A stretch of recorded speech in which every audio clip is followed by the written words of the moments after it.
Kasi meron tayong kilala na 68 pa lang pero mukha ng bangkay.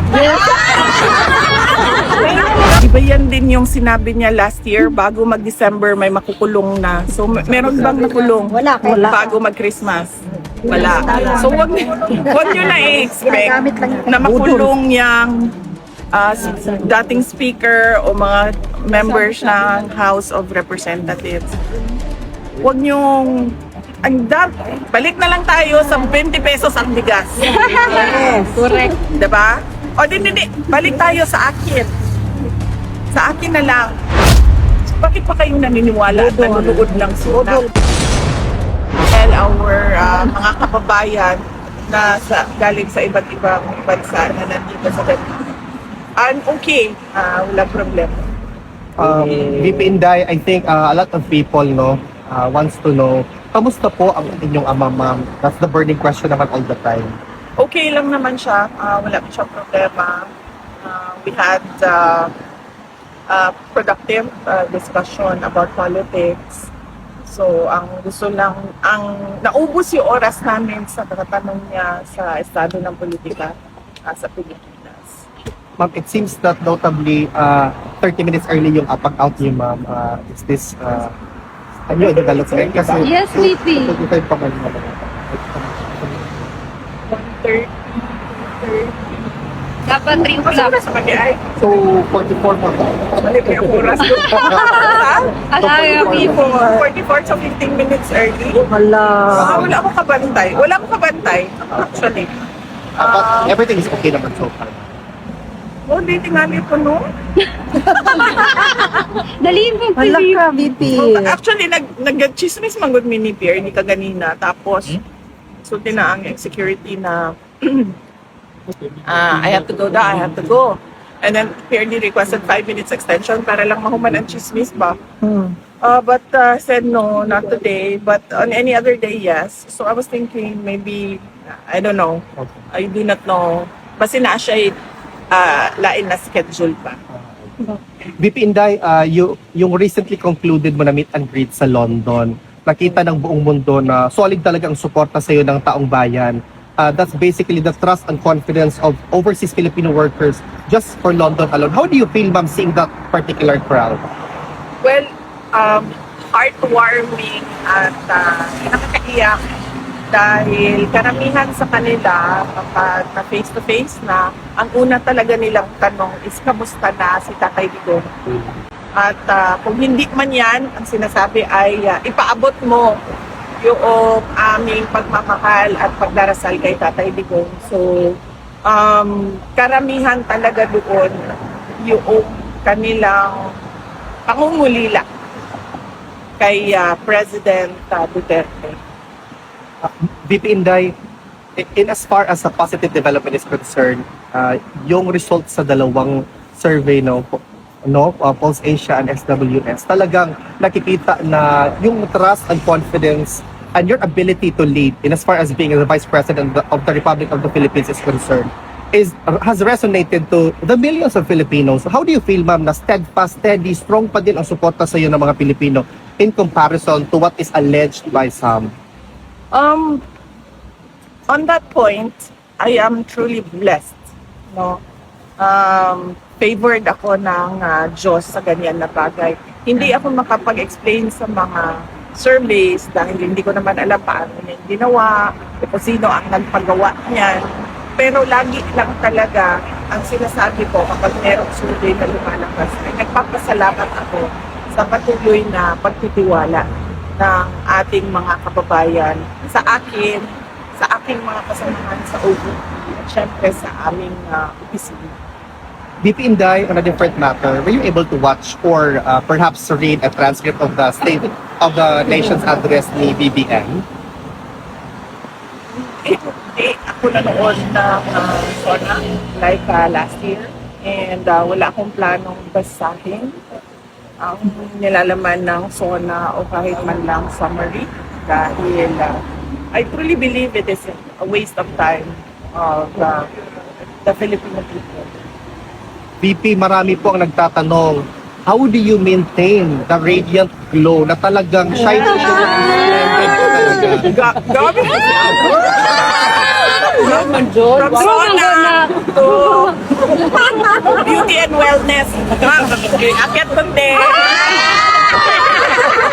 Kasi ma'am, ang dami nagtatanong ma'am, how do you keep such a radiant glow knowing na kabilang kanan yung atake sa iyo ma'am, may it be personal or political?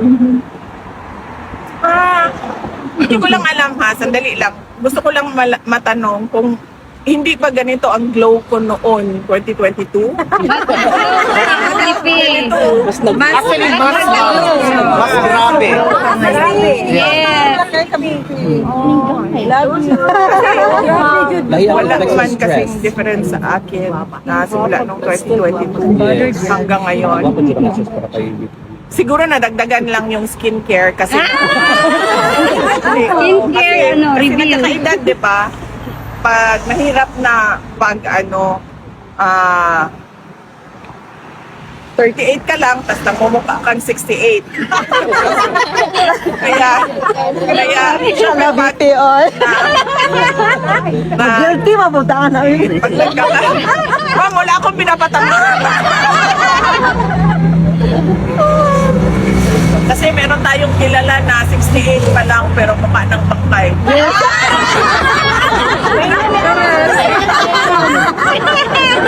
So wala naman nagbago sa akin ma'am simula nung 2022, in fact before 2022.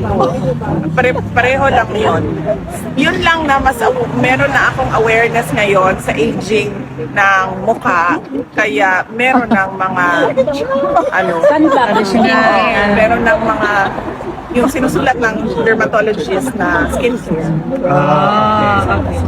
VP, meron bang gustong ipahatid si former president sa mga Pilipino, ma'am? Alam niyo naman talaga, ma'am, we have been doing this for more than a year, but strong and steady pa din. In fact, ma'am, on Wednesday, we actually have a gathering prepared to echo the voice of Filipinos from all over the world. Yes, oo.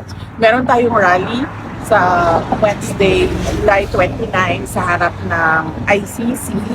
And this is a Free Duterte Now rally. And we will talk about the injustice that was done to President Rodrigo Duterte. Inaalam ko ito kay President Duterte at sinabi ko sa kanya na I do not think this will help your case since from previous rallies napapansin namin na kinukuha ng ICC yung mga sinasabi natin at ginagawa nilang basihan sa kanilang mga desisyon. And then he said na bakit pa kayo mag-rally? What for? Sabi ko, para lang malabas namin yung galit namin.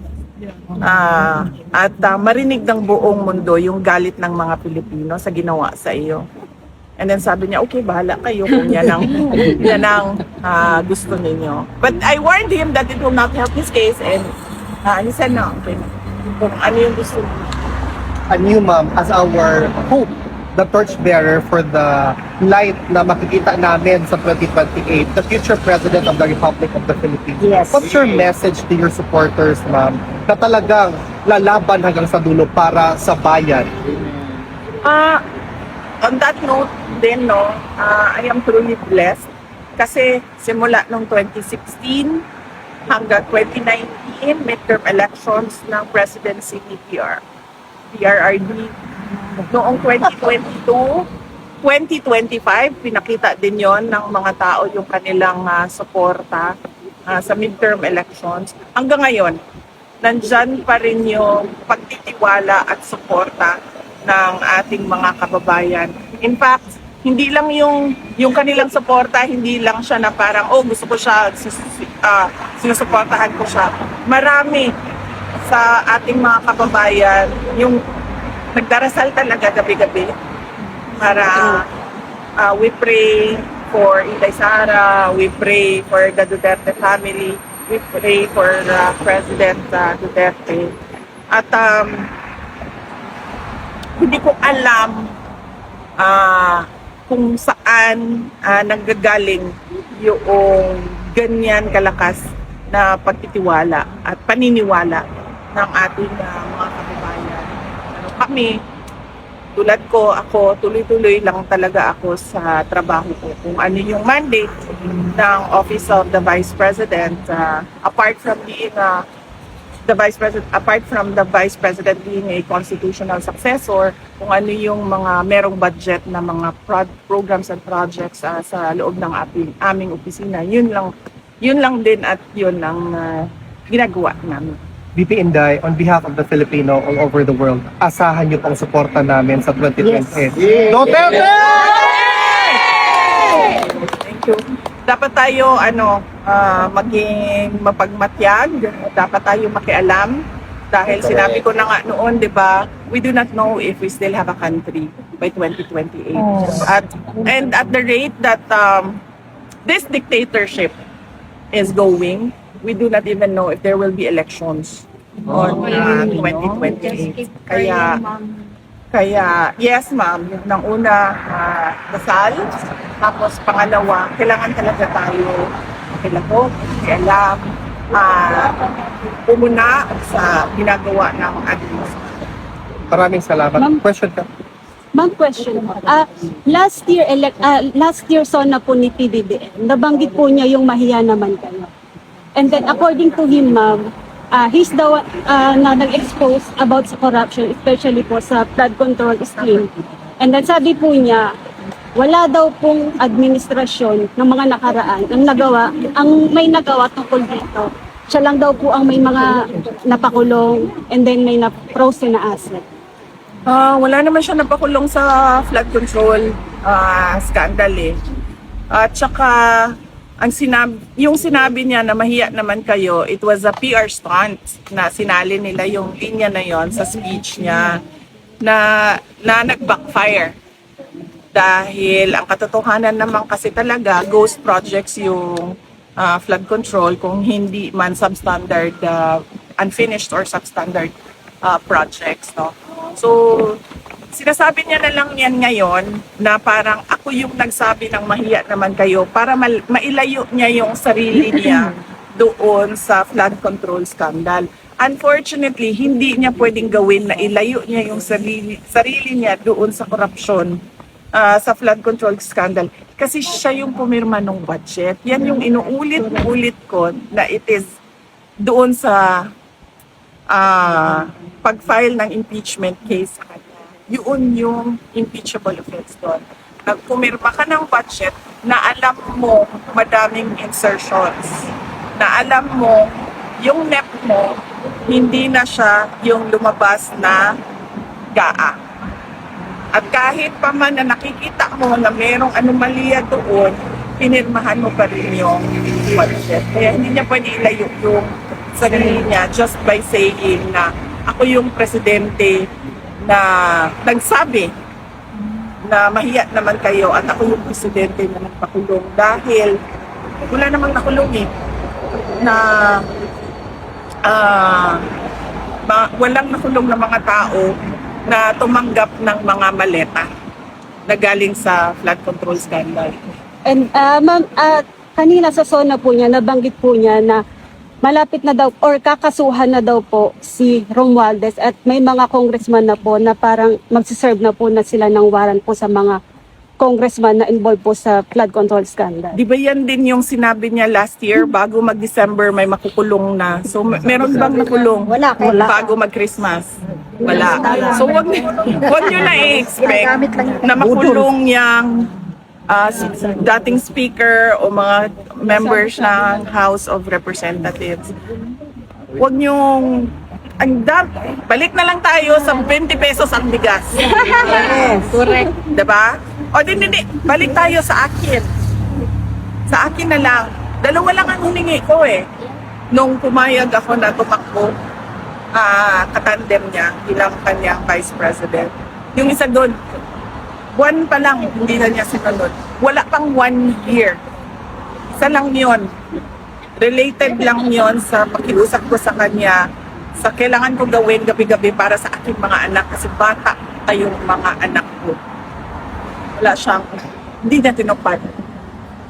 Sige, sabihin na natin, no, personal yan eh. Pwede naman hindi to pa rin yan eh. Okay, fine. Doon tayo sa 20 ang bigas. Tinupad ba? Hindi. may makukulong before Christmas. Tinupad ba? Wala. So, bakit pa kayong naniniwala at nanonood lang suna? Correct. Correct. Bullshit. VP Inday, VP Inday, maraming salamat po, ma'am.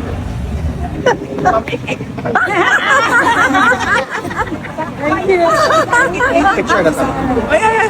Mga baguhan dito, dito. Baguhan muna. Dito kayo.